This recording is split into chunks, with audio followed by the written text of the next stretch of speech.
Cambia tu día con micasino.com y dile adiós a la misma rutina de siempre. Juega en la casa de apuestas número 1 de Latinoamérica y vive la emoción de ganar en grande en micasino.com. Disfrutarás de las cuotas deportivas más altas y divertidos juegos de casino. Lo mejor es que si te registras hoy con el código clave podrás duplicar tu primer depósito. Micasino.com es el lugar que tanto buscabas para unirte a la diversión, así que no te quedes fuera de micasino.com. Modo conversación. Es la entrevista en www.copano.news por La Clave. El gobierno anunció la construcción de una cárcel de máxima seguridad en el centro de Santiago, en terrenos anexos a Santiago 1. El proyecto presentado por el ministro de Justicia, Luis Cordero, busca enfrentar la crisis de seguridad y estaría listo para el 2026, finales del 2025 también habíamos escuchado, según las proyecciones del presidente Gabriel Boric. Sin embargo, la alcaldesa de Santiago, Iracy Hasler, y otros exalcaldes han expresado su rechazo, argumentando que la cárcel podría aumentar la inseguridad en la zona. La ubicación ha generado controversia y llamado a reevaluar la decisión, considerando la negativa de los residentes y el impacto en la comunidad. Para conversar de esto y otras cosas, estamos ya aquí en el estudio con Luis Vial Recabarren, el expresidente del Comité de Prevención de la Tortura, un organismo público de los derechos humanos. ¿Qué tal, Luis? Bienvenido. Hola, muy buenos días. Muchísimas gracias por la invitación. Aprovecho de saludar a todos los auditores y auditoras. Interesante traerte porque vivimos una época donde parece ser que los hitos de tortura son más parte de cuento, en el sentido de lo del histórico. Pasado, claro. El otro día lo hablaba con un amigo que me decía, ¿por qué los miembros de la generación Z no tienen respeto por temática de derecho humano, incluso llegan a ser mofa de otras de redes sociales? Y yo le decía, mira, si yo te digo, ¿cuál es tu relación con Winston Churchill? Me dicen, no entiendo, pero probablemente a un bisabuelo te va a decir, sí, no, yo sabía de él porque vivía en mi misma época. Claro. Entonces hay una generación que no conoce eso y que incluso lo que conoce ahora que está creciendo es la figura de un Bukele, que la verdad roza con la tortura en sus prácticas a nivel carcelario y que eso se considera incluso correcto. Es como un reseteo de la historia. Entonces es importante entender. Y es relevante, tú, Nico, siempre haces como esa bajada con peras y manzanas. ¿A qué se dedica este Comité de Prevención de la Tortura? Sí, porque también, más allá de esta perspectiva quizás no tan actual, es como existen otros organismos, el mismo Servicio Nacional de Prevención y Respuesta a Desastres, como que esta prevención finalmente también nos permite adelantarnos a escenarios que no queremos. Así que cuéntanos un poquito también cómo trabajan ustedes. Ya, bueno, mira, claro, uno normalmente tiende a asociar, es muy bueno el enfoque que están tratando de darle, porque uno tiende a asociar como el fenómeno de la tortura a como las dictaduras, sí, a cosas que ocurrieron en el pasado, inevitable, y como que no ve que eso podría ocurrir hoy día en democracia. Y además el Comité de Prevención de la Tortura aborda mucho más que la tortura, que es como el fenómeno más extremo que uno puede esperar del sufrimiento que podría provocar un funcionario estatal o que permitiera un funcionario estatal, que puede ir desde los tratos crueles, inhumanos y degradantes, o las penas crueles, inhumanas y degradantes, hasta la tortura en sí mismo, ¿ya? Esto parte de una historia antigua, parte desde la Declaración Universal de los Derechos Humanos del 48, después de la Segunda Guerra Mundial, ¿no es cierto? Y todos los horrores que implicó el Holocausto, la guerra,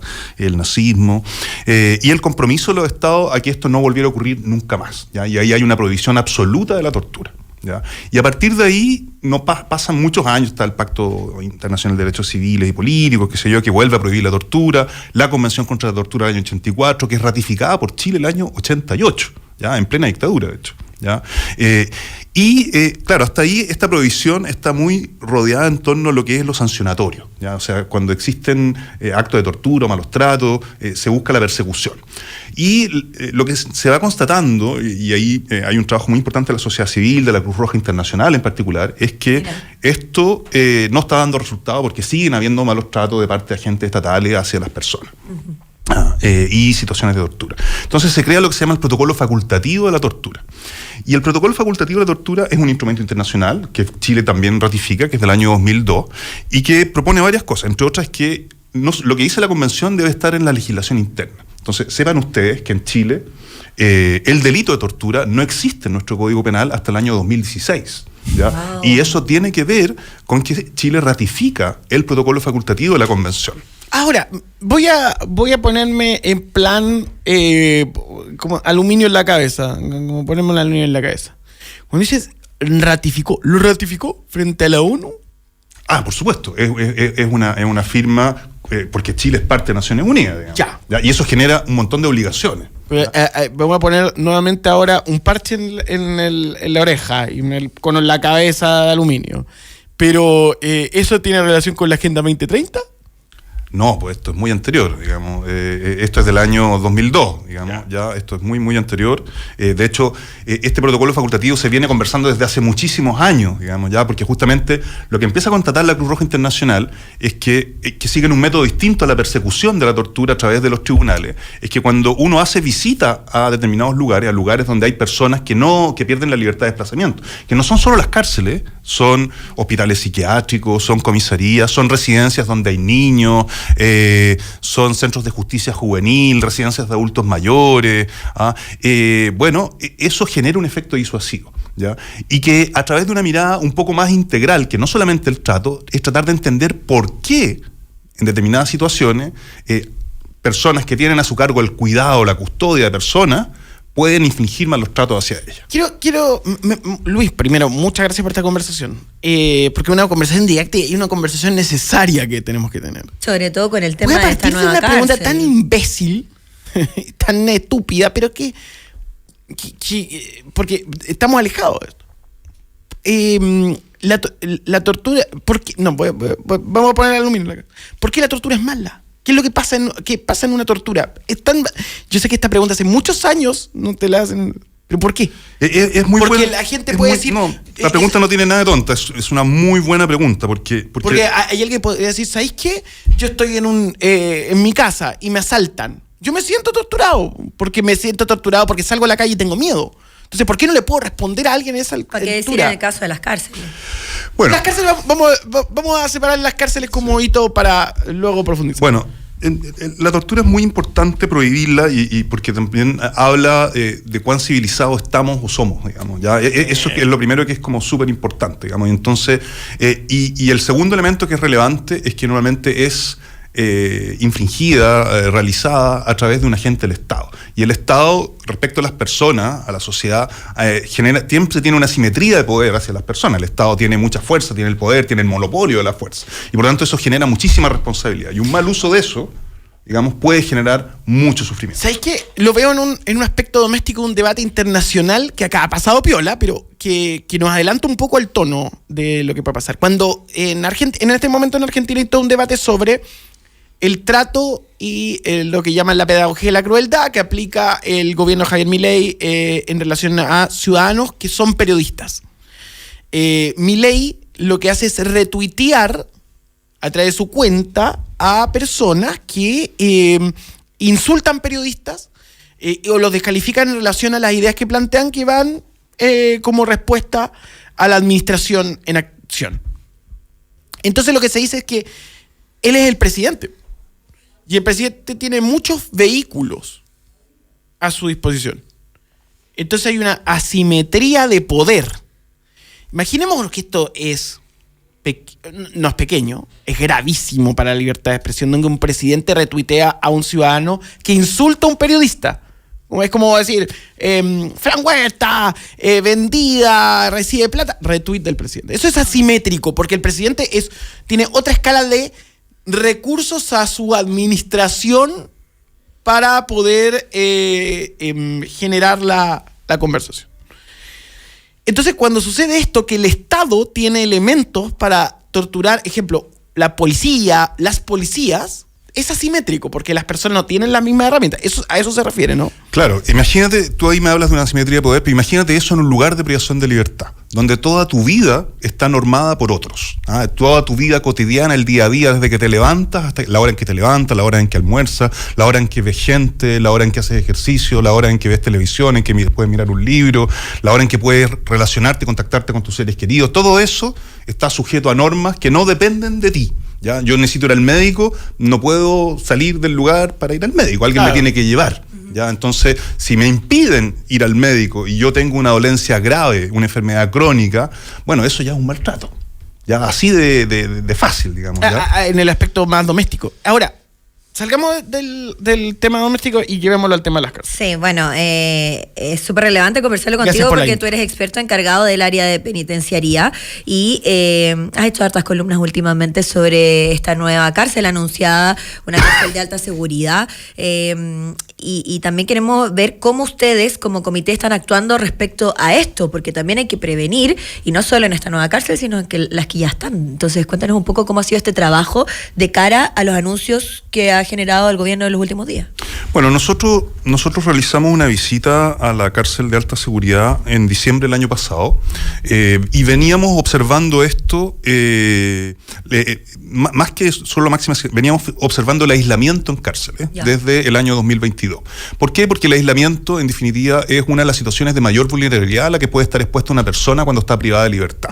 Porque el punto, y ahí hay reglas súper claras, hay estándares internacionales súper estrictos en ese sentido, es que una persona cuando está por más de 22 horas continuas, encerrado en solitario, por más de 15 días continuos, se considera un aislamiento prolongado, y lo que dice la observación del Relator Especial contra la Tortura de Naciones Unidas es que eso puede llegar a configurar tortura, porque eso tiene impactos severos en la salud mental y física de las personas, ¿ya? Con secuelas que van a ser probablemente irreversibles y una persona va a quedar dañada probablemente de por vida. O sea, si una persona entra mal y tiene problemas psicológicos, psiquiátricos o de cualquier índole, cuando salga va a estar peor. ¿Ya? Claro. Y en ese sentido, a propósito de lo que decíamos de tortura, barbarie, civilización y qué sé yo, digamos, también da cuenta de cómo es un muy buen indicador de cómo, hacia dónde están orientadas las cárceles, digamos, en cualquier sistema penitenciario en el mundo. Entonces, nosotros fuimos a observar cómo se producen estos regímenes en Chile, ¿ya? Entonces, lo vimos, sepan ustedes que además está la cárcel de alta seguridad, de máxima seguridad en Chile, pero no es la única. Hay muchas cárceles en Chile que infringen este régimen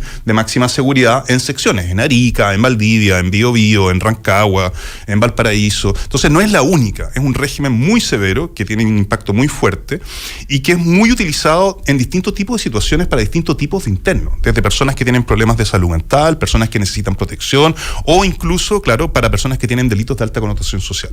¿Y qué observamos? Nos encontramos con una gran cantidad de personas, muchas están en calidad de imputadas, ni siquiera han sido condenadas, muchas son extranjeras, tienen muy pocos vínculos con el exterior, y nos encontramos con gente además que ya manifiestan claramente síntomas muy claros de daño. Ya de daño en términos de salud mental, gente que confunde el día con la noche, claro, que no sabe muy bien cognitivamente, claro, no saben si durmieron en el día o durmieron en la noche, escuchan voces, tienen aceleraciones del pulso, tienen impulsos de iras que son completamente irracionales, ya sin ningún sentido. Y bueno, esto lo hemos escuchado, han salido varios reportajes de las visitas de jueces a la cárcel de máxima seguridad.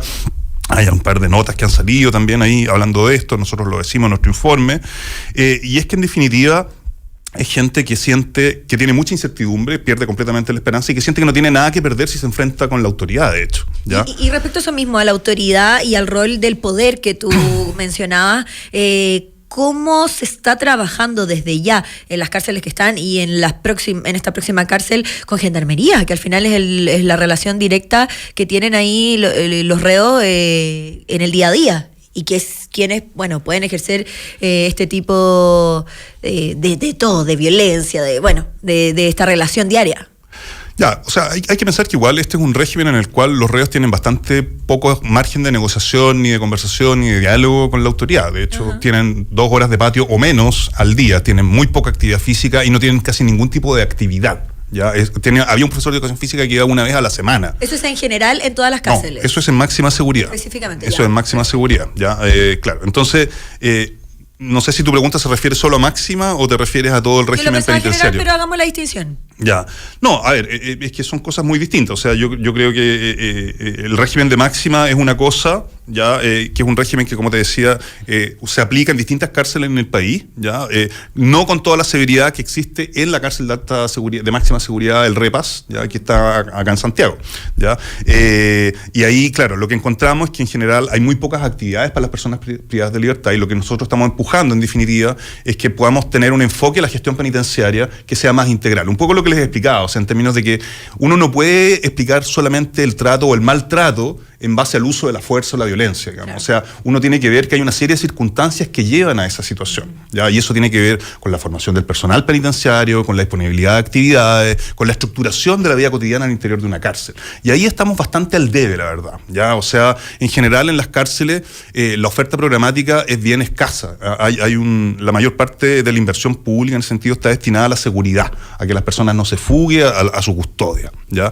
Y tenemos mucho menos recursos para estructurar y generar actividades en el día a día. Entonces, el uso del tiempo, la calidad del uso del tiempo en las cárceles es muy mala en general. Claro, ¿ya? claro. Y eso hace que solamente 1/3 de la población condenada, que es la que está a punto de egresar, en definitiva, al final de su condena, puede acceder a algún tipo de oferta, ¿ya? Pero hoy día en Chile, además, tenemos un aumento muy importante de las personas en prisión preventiva, que son personas que están en un proceso, en juicio. Claro. En espera de una condena. Y esas personas no acceden a nada, y los periodos de prisión preventiva son largos. Y eso está teniendo un efecto importante en las cárceles. Entonces, claro, porque además que las llenan de gente, o las llenan de gente en una categoría que lo único que genera es que cuando salgan no estén muy adaptadas al sistema.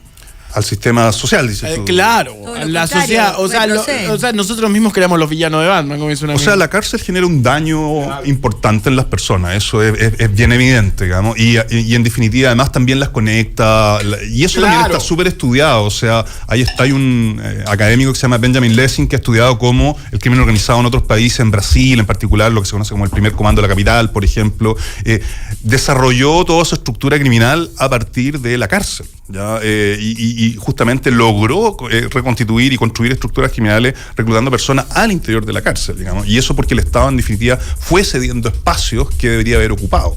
Luis, te vamos a tener que invitar de nuevo porque es súper relevante esta conversación cuando ya tengan más reuniones, y bueno, también de cara no solo a la construcción misma de esta nueva cárcel de alta seguridad, sino de que todos estos temas que tú mismo planteabas también se vayan ordenando y mejorando para esta nueva cárcel de seguro. Así que vamos a conversar nuevamente contigo, Luis Vial Recabarren, presidente del Comité de Prevención de la Tortura. Muchas gracias por estar con nosotros. Muchas gracias por lo didáctico. Sí. Bueno, muchísimas gracias por la invitación y hasta una próxima oportunidad. De todas maneras, nosotros ya nos vamos, viene Clave Morse. Así es, sigan con Daniel, nosotros vemos todo el día a través de las redes sociales, sigan Radio La Clave en todas sus vías, quien les habla está conectado con ustedes y continúen en la 92.9, los quiero, chau. Cuídense, chau.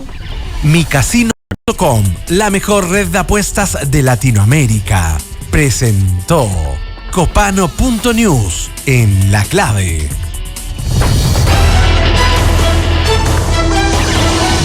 Sigue monitoreando la actualidad en @Copano y @Radio La Clave. Acá termina www.copano.news en La Clave.